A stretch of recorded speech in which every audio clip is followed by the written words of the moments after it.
But we've talked about worship as a royal waste of time, simply meaning that worship is about God meeting us and how we empty ourselves for Him to use us in the way that He sees fit. Then the next week we talked about worship is simply practice for what is going to be going on in heaven. Kylie talked about Revelation and just kind of the example we have in that book that sees these angels and all these incredible creatures worshiping God on the throne, declaring, "Holy, holy, holy is Lord God Almighty." And that's exactly what heaven's going to look like. And so if we don't enjoy worship here on earth, we're definitely not going to enjoy it for eternity. And so that's kind of framing our minds a little bit in how we approach worship week to week. And then last week, Kylie talked about how worship has to be a part of our everyday lives, and that this world will steal our joy. I don't know about you, but anyone feel like your joy's been stolen sometimes by the world? Like, I get that. Our world will steal our joy, but the antidote, of course, is worship. And so I want to pick up right off where we left off last week by focusing on the title of the series and simply what it means to be wasted in worship. And now, no show of hands, but have you ever felt wasted? Have you ever been wasted? I mean, not that you've had too much to drink, but that you've ever been empty, that you've been drained, that everything that you've had was just simply taken away somehow, inexplicably. You know, maybe driving a car, you realize you may have a gas leak or something. Your car doesn't make it as far as you thought it was going to, right? That sort of thing. But let's take it a little bit more deeper. Think about it this way. Have you ever come off of a Sunday, been incredibly encouraged, been ready just to go evangelize to the whole world, the whole community, and yet somehow, I mean, you maybe even gone to church, gone through your devotions, read with your kids in the Bible that night, woken up, had your devotions bright and early on Monday morning, but by noon on Monday, you're like, I just am ready to call it quits, right? Has anyone ever experienced that? Or am I the only one? Can I get an amen at least on that one? Anybody? Okay, a couple. But see, I think there are things that can drain us in spite of worship. I think we can go to church, we can do all the right things, we can have this devoted time to God and His Word. But yet, if we don't address certain things, I think there are still things that can completely just drain us. They can draw us away from worship. And so, let's say, again, you had a wholesome day with your family. You read yourself for the work week, you did your devotions, and yet still by Monday, you're empty, you're depleted, you're wasted. We've all been there. Yet somehow God is still good and He provides a way. Amen? And so what I'm wondering, though, as we kind of work through this morning, is one question. If God is the provider of our faith, and if He enables us to worship, if He is the actual worship leader, again, we have Jared, we have Walt, we have people up on stage. Cynthia, I don't want to leave you out. But we have people on the stage, but yet it's really not even about them. It's about God meeting us here in this place. And so if He is the one that enables us for worship, shouldn't we be able to learn how to go through everyday life faithfully and worshipfully? See, I want to draw our attention really quick to John 6:35. Kylie went through an entire series in the summer of the I am statements of Jesus. And I was reading back through this passage earlier in the week, and I just got to tell you, I saw it in a new light. And so I want to share it with you. It's Jesus declaring to His disciples and those around Him, He says, I am the bread of life. Whoever comes to me will never go hungry, and whoever believes in me will never thirst. See, I don't think God is interested in a one-and-done kind of relationship. I don't think He's a fan of the one-day-a-week type of Christianity that so often gets put in a position of high nature in our world and our communities. See, I believe that God desires to be in a constant relationship with every single one of us. But when we think about bread, we're living in a society where people are like, oh, I have to be gluten-free. And they'll tell you that's the healthier option, but let's just be honest here. Those people are not happy. They may be skinnier, they may look better than us, but they're not happy, right? They are not happy. Bread is so good. But in our world, we need that sustenance. And so in Jesus' time, for Him to talk about bread was like, you literally could not go throughout your day without bread.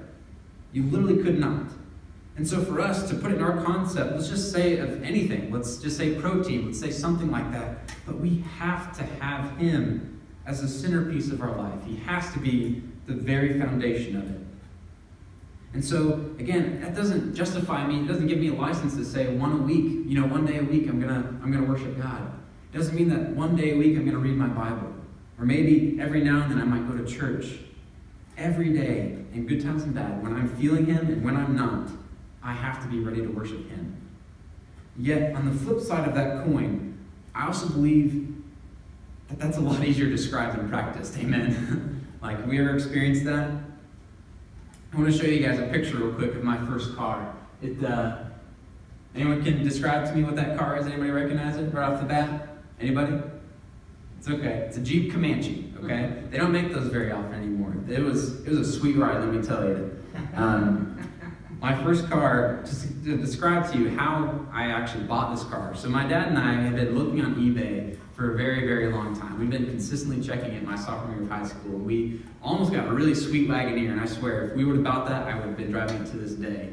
But instead, we got the Comanche, which is not a problem. I was still thankful for it. But we went to Tennessee to pick it up. And we got off the lot, and something starts to rumble, okay? Like, you start hearing something's like, okay, something's not right. And so we're getting down the road, and all I see is smoke coming out of my hood. And I'm like, okay, cars aren't supposed to be doing this, so what's going on? Turns out we blew a piston all the way through the engine, about 5 minutes off the lot. And so we park on the side of the road, barely. We get in Dad's car, we go back to the man, and he's all hands off. He's like, sorry, final say, you paid for it, it's all yours, your problem now. And so that was our experience right off the bat. Well, we get it home finally by getting a U-Haul trailer. We get it there, we replace the engine, we replace all the things we need to. Turns out one of the tires had been punctured, and so I have to get new tires. Again, all these things were just piling up already at this point. It was already becoming a lot more expensive than I wanted it to be. The interior, all of a sudden, had been falling apart as well. I don't know if there had been some mildew or something, but it was collapsing, the entire interior of the roof of it. No AC, it was rusted through in a lot of the places. The truck bed especially, I was excited to have a truck bed, but it was completely rusted through, so we had to redo that. And to make all things matters worse, I think at best I may have gotten 18 miles to the gallon, so it was not exactly the best ride of all things. On top of all this, we probably had about a year at this point, so I've been driving it for a full year, and it begins to stall periodically at traffic lights. And so probably my junior year, not even an exaggeration, I'm pretty sure I had to get jump-started at least 20 times. And so not exactly what I would have wanted for my first car, but hey, that's how first cars work, right? And so we came to Dillon. We had to either decide, am I going to fix this up, invest more money in this, or am I going to get a new car, or something will work out to where we get a new car? Well, we'd already invested so much money in it, so we just decided, it's not worth it. It already quadrupled the amount that we bought it for at that point to fix it. And so we were just thinking, let's move on. So Dad got a new car, and I got his hand-me-down, and that's my Saturn Astra. I love that car. It's been a great car for me, but I say all that to say, we go through life, we have this experience of our expectations of what a relationship with God is supposed to look like. But if there's something under the hood, knocking, right? We can pretend to ignore it. We can pretend to just say it's not happening, it's not real. But it is real. Amen? Things happen. Things are happening under the hood especially. Because it doesn't matter how many new tires you get, no matter how good your paint looks. If there's a leak, if your piston is blowing through your engine, right? If your accelerator is doing something wrong, your alternator, whatever, it doesn't matter. Your car's not going to run as well as it could. And so, if there's something disrupting our connectivity to God in our life beneath the surface, it doesn't matter what you or I do, we have to address it. You will not experience the deepest intimacy with God, aside from a miracle, if you don't address it. And so, that brings us to our hot topic of the day. And the question I just simply want to ask, this will be in your notes for those of you that take notes. What draws me away from worshiping God in my everyday life? That's kind of the question I want us to kind of harp on today, I want us to focus on. And so in other words, what are some deep-seated, under-the-table issues in my life that pull my attention from God? And so we're all going to give you the answer right off the bat. I believe that there are four main things, and there are several things you could add to this list. But I think there are four main things that can draw us away from God, even when we are faithful to worship Him and committed to church. And that's simply pain, pride, people, and our past. All four of those things, those four P's, pain, pride, people, and past, I think they can all draw us away from God if we're not careful. And so first, I want to start off with pain. Pain can draw us away from worship. Hebrews 2:18 tells us this: because He, Jesus, suffered when He was tempted, He is able to help those who are being tempted as well. Now, I was talking with Everett a little bit earlier this morning about the dentist. I don't know about you, but I hate the dentist. Always have, always will. I'm convinced there is no other worse pain that you can experience in this life. I'm sure all the women, the mothers in this room are ready to give me a knuckle sandwich after service for saying that, but I'm serious. I think it's the worst pain in the world. You're willingly supposed to subject yourself to pain. You're willingly going to just sit in a chair. In my case, I had to be chained to a chair one time, more or less. I can't stand the dentist, y'all. But yeah, I just have to sit there and just lift these guys, put all these sharp instruments in my mouth. Like, I'm not interested in that. There was one time, I remember about 3rd grade, I went on laughing gas. And while getting cavity filled, and apparently I cussed my dad. That's the kind of person I was at the dentist. I was not a good version of me. I'm telling you, dentist is the worst pain. And I joke about dentists, but we can all agree that pain is distracting, right? Like pain, it's hard to focus on anything if you're in pain, especially in the moment. For those of you that consider yourself brave, or maybe you think that pain really isn't all that bad, I dare you to look up the top 10 worst sports injuries. You want to talk about some nasty pains that can prevent you from doing what you're supposed to do. That's some serious stuff. I don't encourage it for the faint of heart. But in our world and in our life, we experience pain. Right? I mean, that's accepted. We understand that. We get that. We've all experienced pain. But I'm talking about deep-seated, real issues, pain, of things that can never just go away simply because we forgave someone, right? There are some hurts that are going to go so deep, no matter what we do, it's always going to be there, knocking, right? There's always something just begging us on the inside to address it. And if we don't, again, it pulls us away from God. It pulls our focus away from worship, and it can just destroy and eat away at our relationship with God. It's the same in our walk with Christ. For some reason in the church, there's a stigma that if we have to go to counseling to overcome pain, right? There's a stigma about that. You have to be perfect all the time, even when the world seems to be taking the biggest dump on you in your life, right? Like, our world expects us to be perfect all the time. And let me just dispel that for you right off the bat.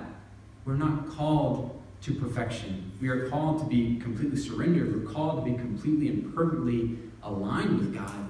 That's never going to look like you having a picture-perfect life that does not forsake you from experiencing pain, does not give you a license to go through life pain-free. But again, in this life, we have an opportunity to handle pain in a real way. There are professionals, there are people that can help us, certainly in sharing that burden. And so for any of you hurting this morning, please hear my words. You don't have to fake that you're not in pain. It's okay to feel pain. It's okay to experience that. So often in church world, we say, oh, the Lord just did that for you so you can minister to someone else next time in life. That is a bunch of baloney. I'm serious. God does not want us to experience pain. Pain is real. And so I will say in the long run, yes, God can use that pain and use it for allowing us to be able to speak to someone in a way that we may not have ever been able to before. But that doesn't mean that we need to just sweep all that pain under the rug, right? We have to experience that pain. We have to feel that pain, address it, work through it, mourn, whatever that looks like. There has to be a time to process through things, especially pain.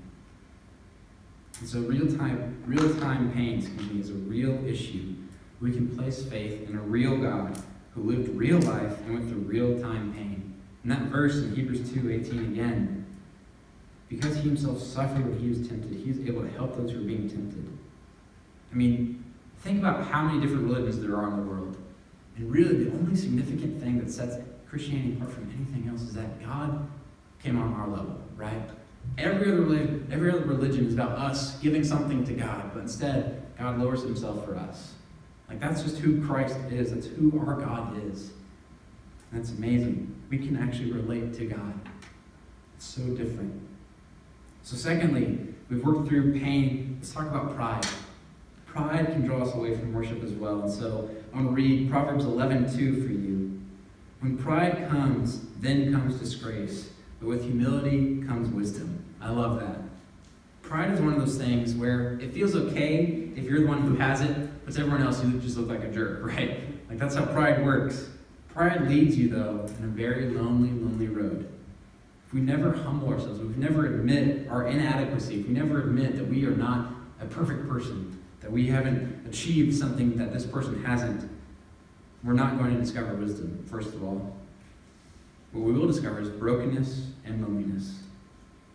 If you're too prideful to reach out for help when life has overwhelmed you, or you're convinced that you can do life alone, you're missing the richness of experiencing God with others.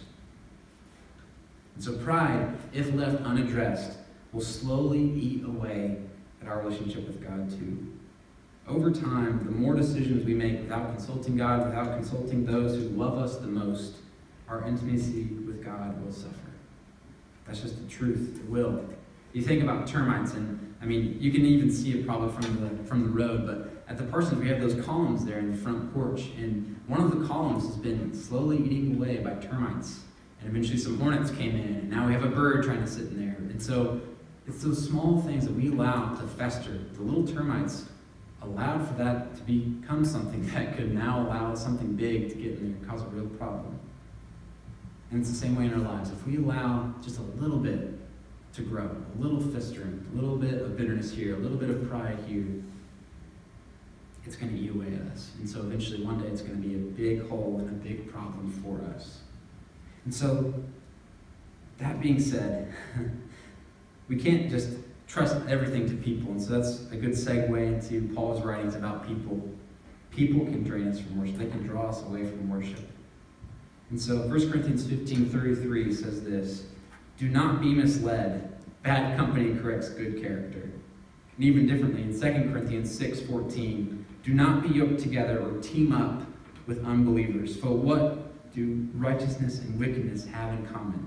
Or what fellowship can light have with darkness?"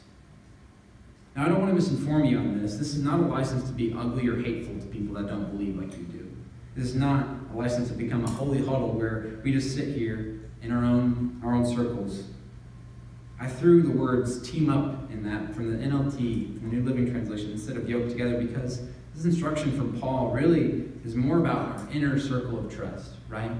So if we have these people that have the most influence in our lives, right? There are people outside that circle that they can say things that don't agree with us. They can say things, and we can be around them certainly in a way that we can enjoy fun times, but they're not going to exactly speak into our lives. They're not going to sway our decision making, right? And so I think Paul's spirit behind that is simply to say, look, like, don't listen to all the people. Basically, let the haters hate. Like, there's nothing you can do about it. And so our goal, our purpose is not to listen to these people that have really no real reason to care, or no real reason to speak into our lives other than they're there and they have a mouth to talk, right?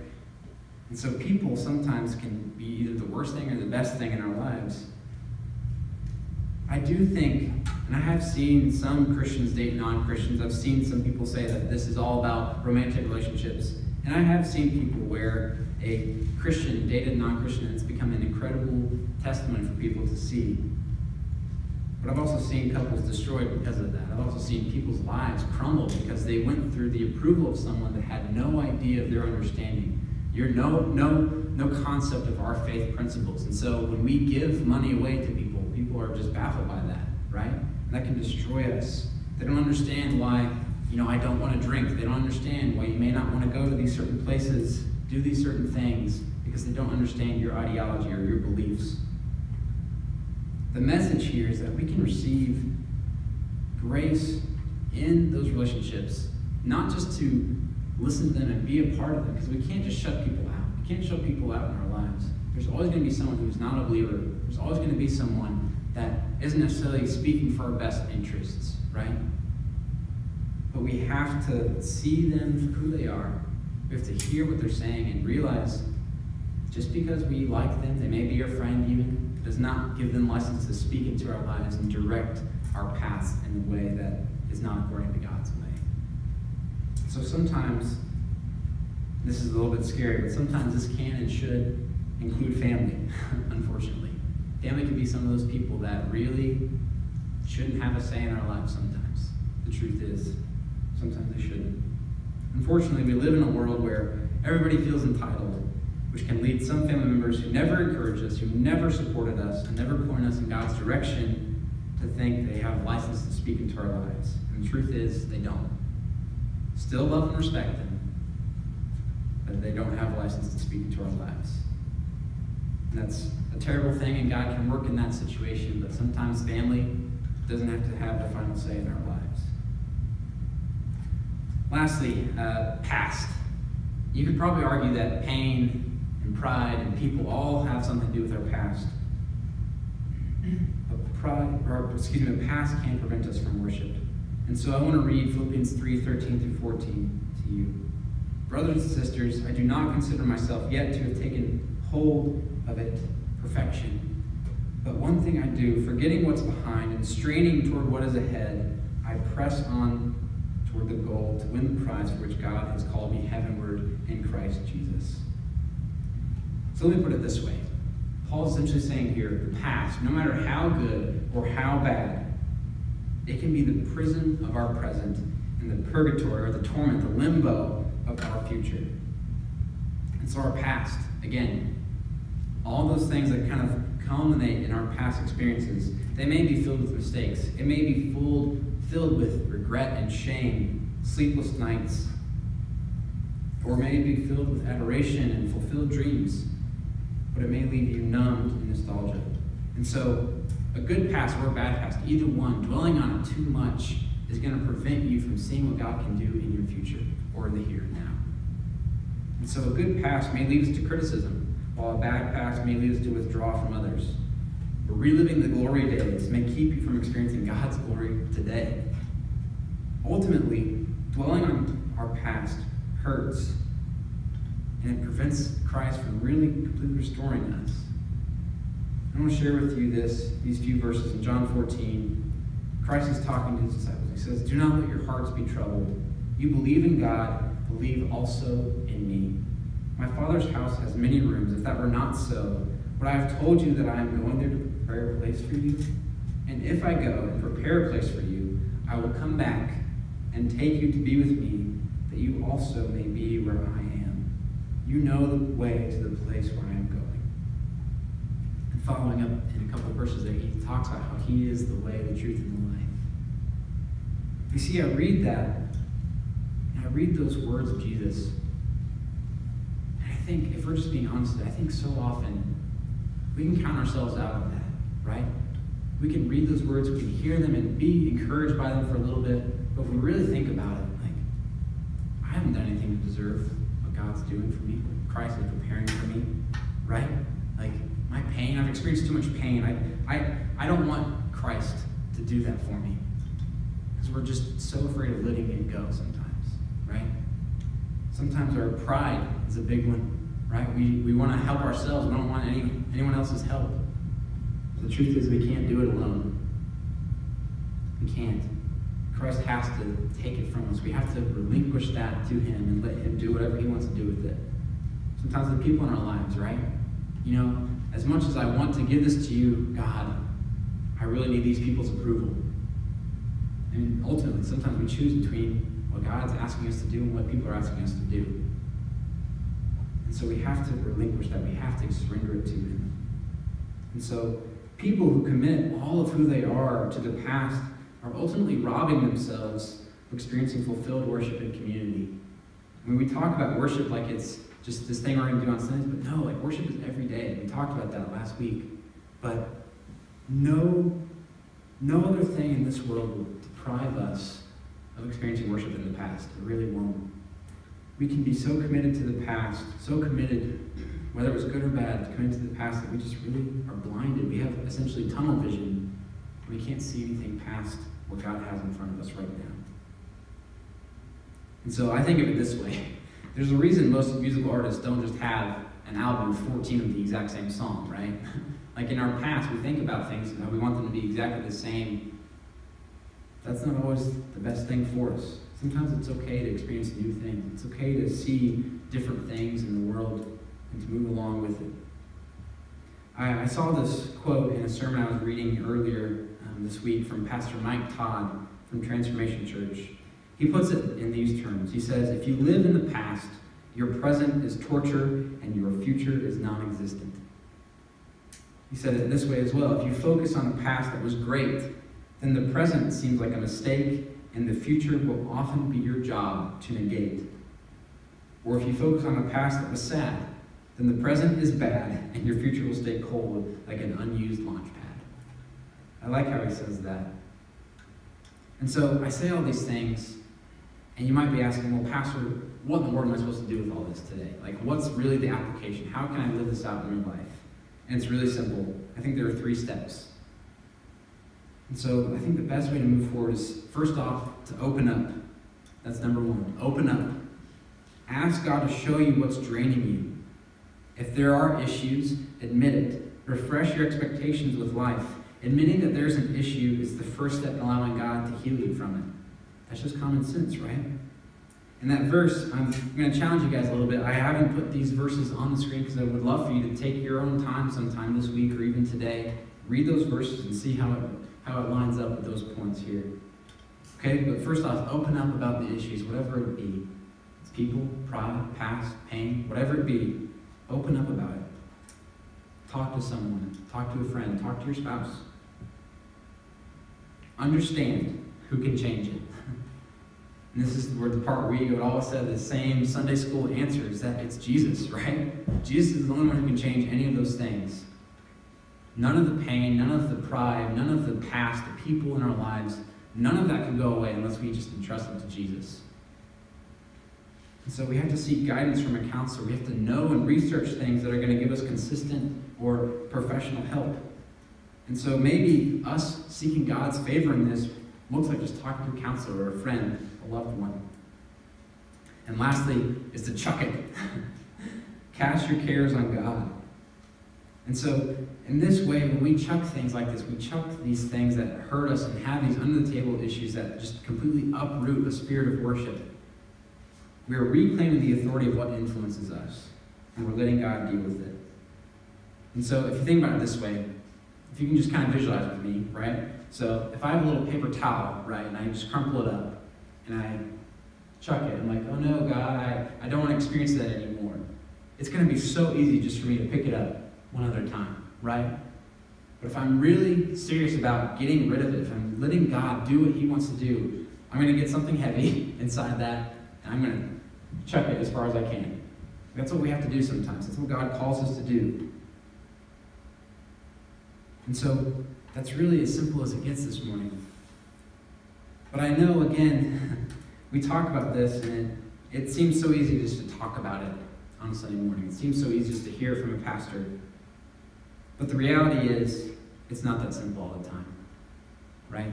We carry burdens, we carry things with us we may not even be aware of. And yet, Christ loves us, and He says that there is peace, that He is the way, the truth, and the life, that He's preparing something for us. But so often we don't want to take it, we don't want to accept it, because it would mean us changing. It would mean us letting go of something that has formed our identity for so long. It actually requires us to let go sometimes. So